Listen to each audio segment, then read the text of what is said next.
की इकडच्या काँग्रेसला भाजप चालते पण वंचितवाले चालत नाहीत, म्हणजेच इकडच्या काँग्रेसला अर्धी चड्डी चालते पण निळा झेंडा चालत नाही, हे आपण सर्वांनी समजून घेतलं पाहिजे.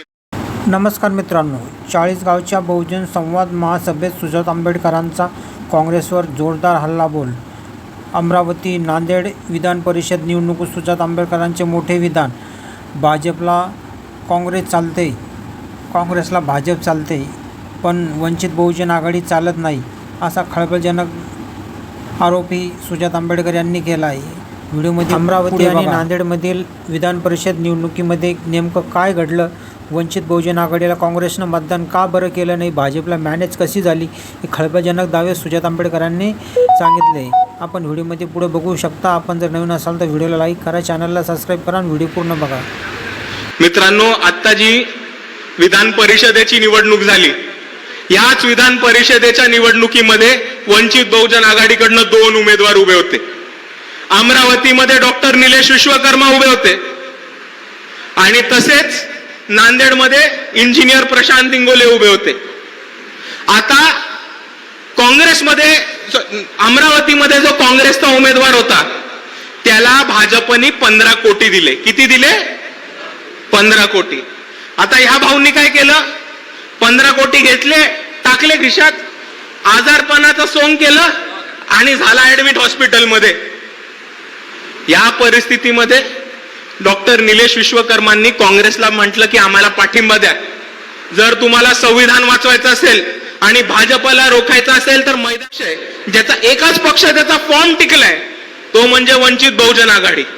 पण तरीही काँग्रेसनी वंचित बहुजन आघाडीला पाठिंबा दिला नाही आणि काँग्रेसच्या तमाम नगरसेवकांनी जाऊन भाजपला मत देऊन भाजपचा आमदार निवडून आणण्याचं काम हे अमरावतीमध्ये केलंय.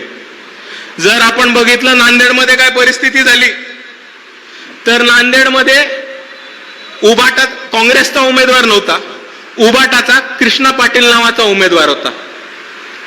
कृष्णा पाटील जे उबाटाचे उमेदवार होते त्यांचे वडील हे हिंगोलीचे खासदार आहेत आणि निवडणूक चालू असताना त्या 6 खासदारांपैकी ते एक होते जे शिंदे सेनेत गेले. आता काँग्रेसला माहिती आहे की जो उबाटाचा उमेदवार आहे त्याचा बाप हा शिंदेमध्ये गेलाय, पोरगा किती दिवस टिकेल कोणाला काय शाश्वती नाही. या परिस्थितीमध्ये प्रशांत इंगोलेंनी जाऊन म्हटलं की उबाटाचा उमेदवार हा शिंदे सेनेमध्ये जाणार आहे. जर आपल्याला भाजपला रोखायचं असेल तर वंचित बहुजन आघाडी सोडून पर्याय नाही. आणि काँग्रेसच्या लोकांनी कोणाला मतदान केलं? तर भाजपवाल्याला. तर मित्रांनो, एक गोष्ट आपण सर्वांनी समजून घ्या ह्याच्यामध्ये, की या दोन्ही केसेसमध्ये आपण एक गोष्ट समजून घ्या की लढत होती थेट वंचित वर्सेस भाजप.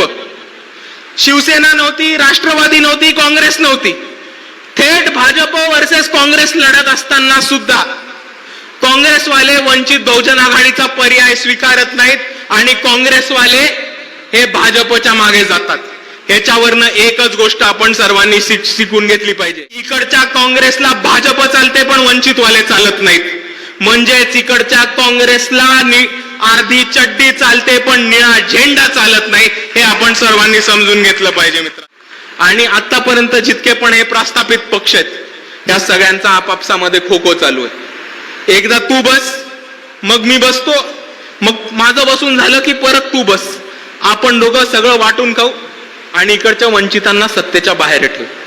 आणि मित्रांनो, जर आपल्याला हा खो खोचा खेळ बंद करायचा असेल तर आपल्या सर्वांसमोर एकच पर्याय, तो म्हणजे आपल्याला जास्तीत जास्त लोकप्रतिनिधी हे वंचित समूहातनं आंबेडकरवादी विचाराचे निवडून लोकसभेत, विधानसभेत, विधान परिषदेमध्ये, जिल्हा परिषदेमध्ये, महानगरपालिकेमध्ये आणि प्रत्येक स्थानिक संस्थेमध्ये पाठवणं आपल्याला गरजेचं आहे. मगच आपण इकडच्या प्रस्थापितांचा खो खोचा खेळ तोडू शकू.